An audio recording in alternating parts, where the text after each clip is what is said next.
Individual and society के बारे में बात करेंगे। आज हम स्टडी करेंगे यूनिट 4 को, जिसकी थीम होती है वायलेंस एंड वॉर। पहले से हम स्टार्ट कर चुके हैं यूनिट 4, अपनी लास्ट वीडियो से हमने यूनिट 4 को स्टार्ट किया था। वायलेंस एंड वॉर, वायलेंस का होता है हिंसा युद्ध, और वॉर होता है युद्ध, यानी हिंसा और युद्ध का मानव जीवन पर क्या प्रभाव पड़ता है, इसको हम पढ़ेंगे। यूनिट 4 का चैप्टर 2 है। अगर बुक की बात करें तो एसओएल की बात करें, एसओएल की बुक की, तो चैप्टर 18 आपको लिखा मिलेगा, conscientious objector by Edna Saint Vincent. ये इनके कवि है और डिटेल से स्टडी करते हैं इसको। इंस्टा पे आप मुझे फॉलो कर सकते हो, आपकी क्वेरी है, क्वेश्चन है तो यहाँ पर पूछ सकते हो।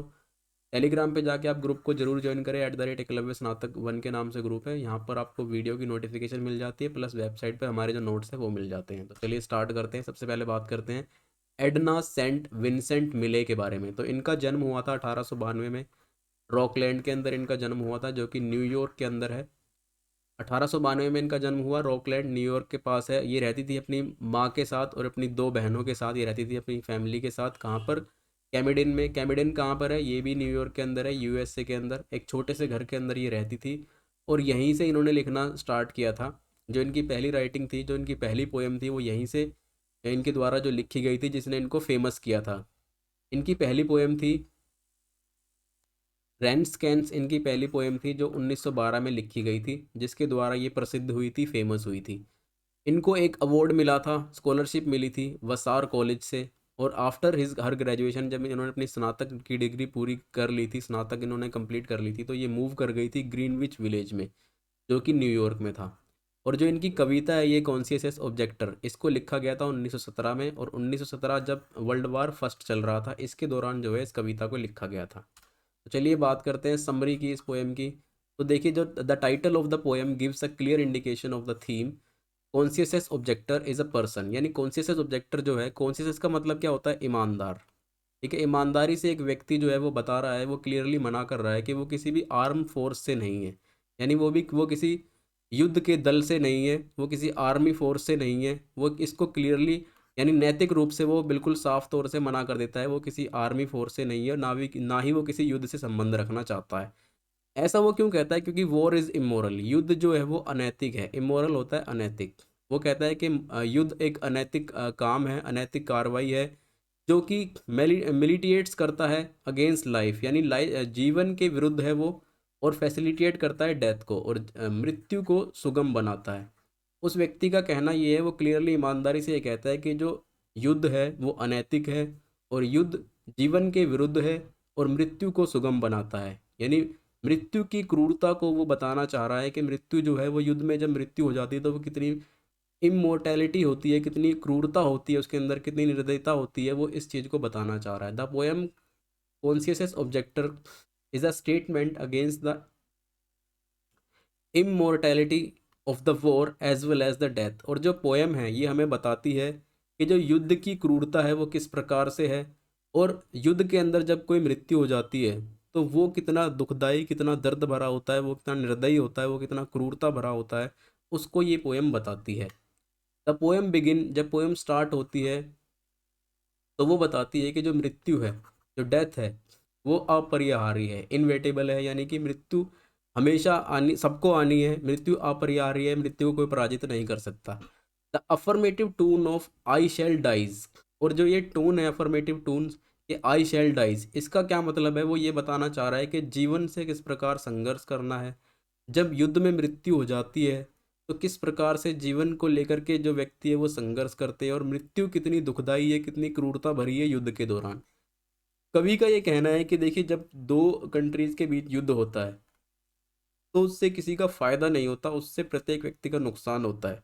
और युद्ध के अंदर जब किसी व्यक्ति की मृत्यु होती है तो वो जो क्रूरता है वो उस व्यक्ति को ही पता होती है, या फिर उसके परिवार को पता होती है। ठीक है, तो ये सब चीज़ें बताना चाहता है कवि हमें कि डेथ का जो स्ट्रगल है, मृत्यु का जो संघर्ष है युद्ध के दौरान जब कभी कोई करता है, तो उसको वो बताती है ये लाइनें। Death as a consequence of man's mindless action in mindless war. और जो डेथ है, जो मृत्यु है, वो एक नासमझी भरा काम है मनुष्य के द्वारा, यानी कि जो युद्ध जब होता है तो वो नासमझी भरा काम है जिसको मानव करता है। और उस नासमझी भरे काम के दौरान जब मृत्यु हो जाती है किसी व्यक्ति की, तो वो भी एक नासमझी भरे काम का परिणाम है। यानी जब कोई व्यक्ति युद्ध छेड़ता है तो उसके परिणाम में क्या होता है, उसके परिणाम में मृत्यु हो जाती है लोगों की। लोग जब युद्ध के दौरान मारे जाते हैं तो युद्ध एक नासमझी भरा काम है, और उस नासमझी भरे काम का जो परिणाम होता है वो क्या होता है, लोगों की मृत्यु। कवि हमें ये कहना चाहता है।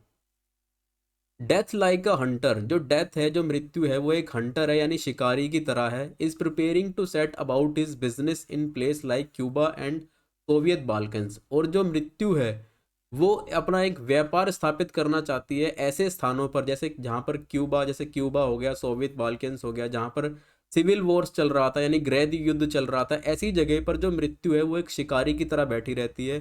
शिकार के उपलक्ष्य में वो बैठी रहती है शिकारी की तरह। शिकारी का नाम दिया है यहाँ पर मृत्यु को कवि ने, क्योंकि मृत्यु, देखिए जब भी युद्ध होता है, दो गृह युद्ध मान लो या फिर दो व्यक्तियों के बीच में जब लड़ाई होती है, युद्ध खास तौर से, तो क्या होता है, किसी न किसी व्यक्ति की मृत्यु हो जाती है। तो उस समय मृत्यु क्या करती है, एक शिकारी की तरह मंडरा रही होती है उन दोनों के ऊपर ही।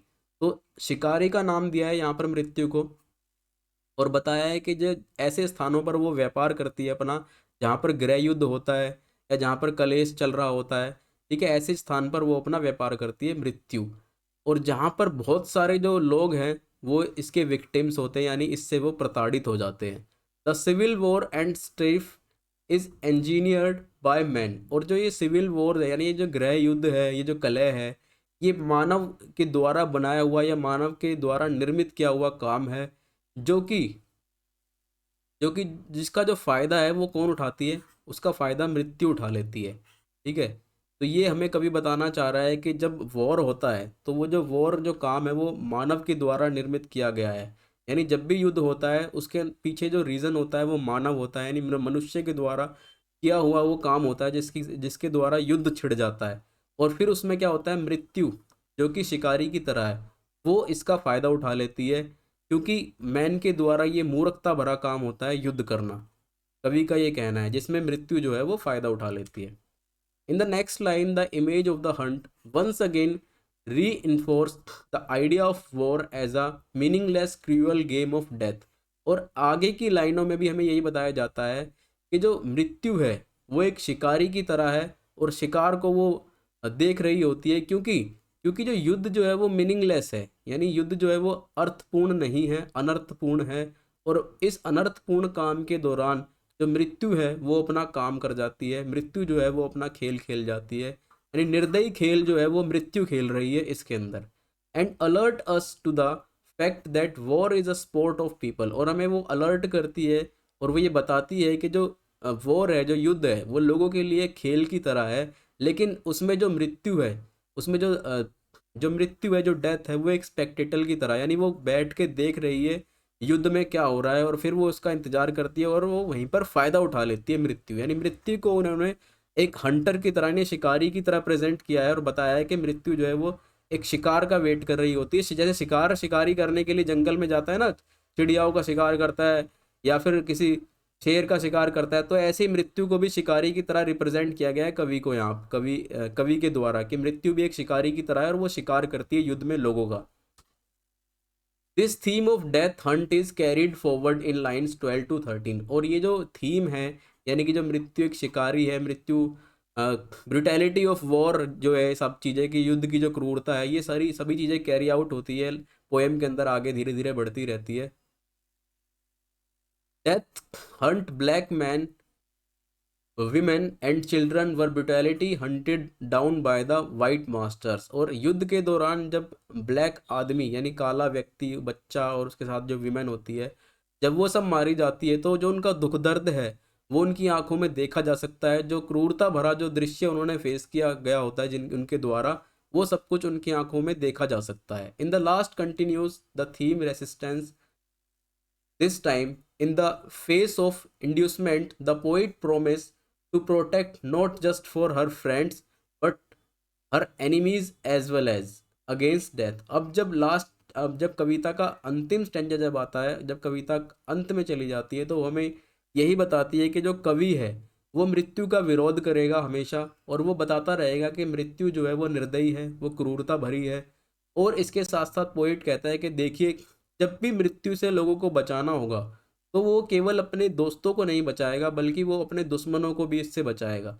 यानी युद्ध में जब कोई उसका दोस्त मरेगा तो उसको तो वो बचाएगा ही, इसके साथ साथ वो उन लोगों को बचाएगा जो उनके दुश्मन हैं। यानी मृत्यु को उसने ये बताया है कि मृत्यु एक क्रूरता भरा, ब्रुटैलिटी भरा काम है, जो निर्दयता है मृत्यु की, उससे दुश्मनों को भी बचाना चाहिए। The poet assures the people that she would resist death at all cost. और वो कहता है कि, कवि कहता है कि मैं जीवन में हमेशा जो है इस डेथ का और वॉर का जो है विरोध करता रहूँगा, चाहे मुझे किसी भी कीमत पर इसका विरोध करना हो। यानी युद्ध का और युद्ध में मारे जा रहे लोगों का इस प्रकार से क्रूरता भरी, निर्दयता भरी जो उनको मृत्यु मिलती है, इसका जो है वो विरोध करता रहेगा। तो इस पोएम में हमें ये बताया गया है कि युद्ध किस प्रकार से मीनिंगलेस होता है, यानी अर्थपूर्ण नहीं होता युद्ध। और युद्ध जो है वो मानव के द्वारा रचा रचा जाता है, यानी मनुष्यों के द्वारा युद्ध को करा जाता है, उनकी रचना होती है वो, जिसमें जो मृत्यु है वो शिकारी की तरह देख रही होती है अपने शिकार को, और वो शिकार कर जाती है और वो फ़ायदा उठा जाती है। जो मानव का जो मूर्खता भरा भरा जो काम होता है युद्ध करना, उसका फ़ायदा कौन उठा जाती है? मृत्यु उठा जाती है, जिसका विरोध जो है कविता में कवि कर रहा है। तो यहाँ पर हमारी ये पोएम ख़त्म हो जाती है।